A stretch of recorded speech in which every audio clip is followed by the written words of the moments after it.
Hi, good morning everyone. I am Teacher Inigo, foreign English teacher dito sa Thailand. I am now working here at Langu, Satun. Satun yung province po, o nasa province po ako banda. Okay, now today I'm preparing for something because we will be having an important event na naman sa school. Kakaroon po kami ng opening program for the sports festival, for the sports week po namin.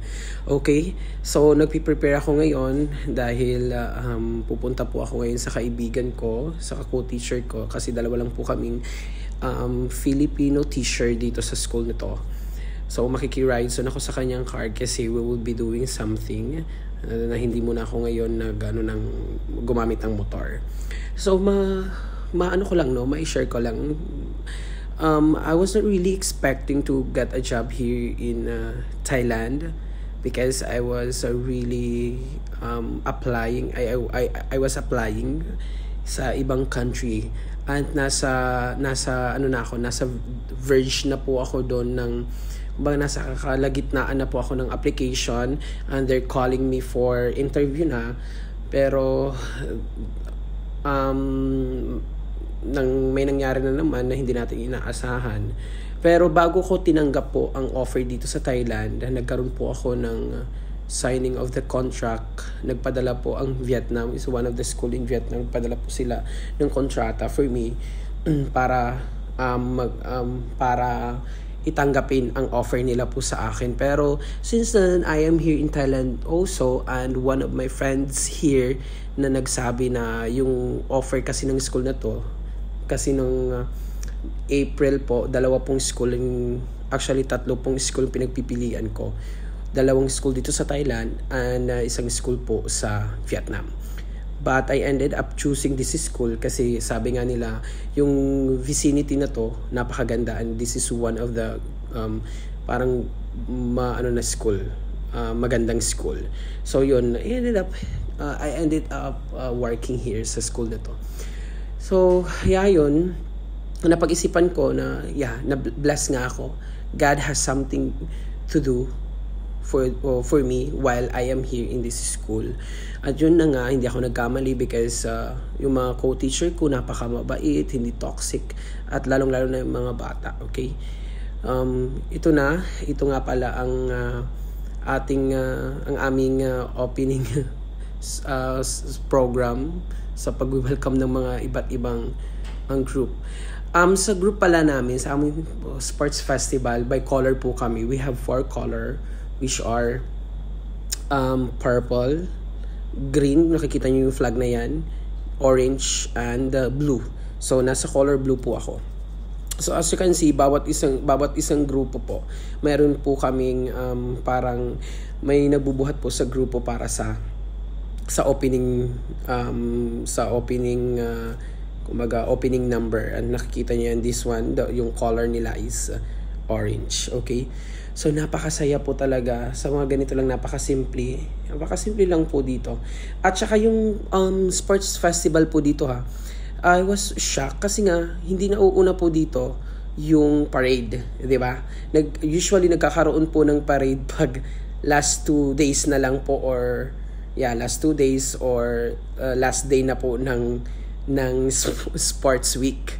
I don't know why. I just asked my co-teacher na bakit ganun, and they said, that's how they are. So, kumbaga, yung opening lang, tignan mo, parang ganito lang, ganyan-ganyan lang sila. Sabi ko, napaka-ano naman nila, no? So, parang hindi hassle. So, makikita mo yung mga nandoon sa may building na yan, they are all teachers. So, we are watching them.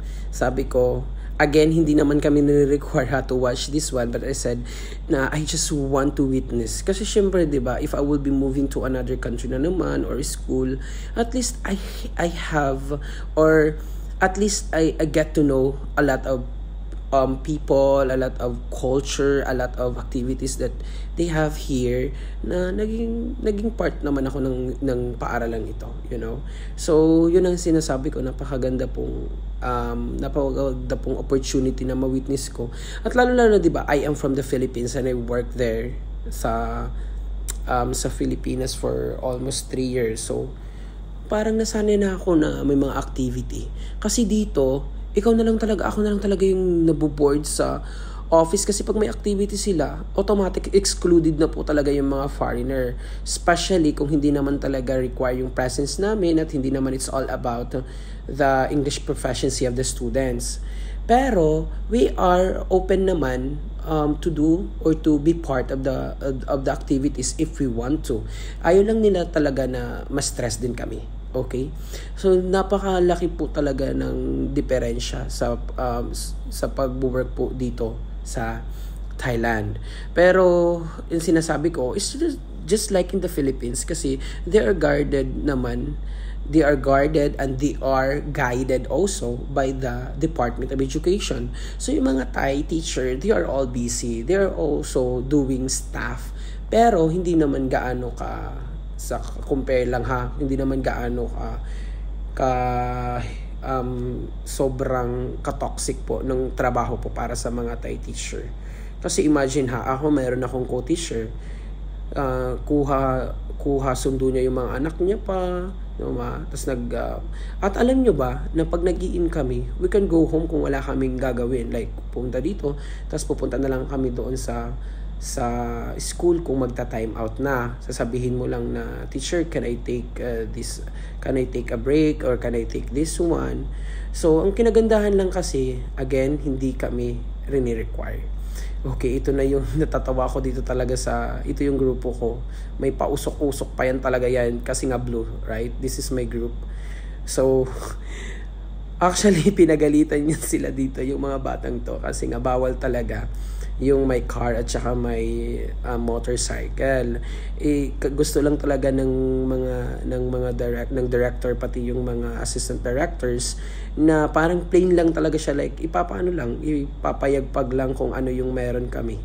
'Di ba? Bawat grupo. So parang pasikatan lang. So papalakpakan yung mga tao diyan. Pero pagkatapos yan na award kami. Actually lahat ng mga bata na award kasi wala doon I don't know also na ganun pala sila. Okay, I think napahaba na ako. Kaya sa susunod ulit. Bye. Thank you.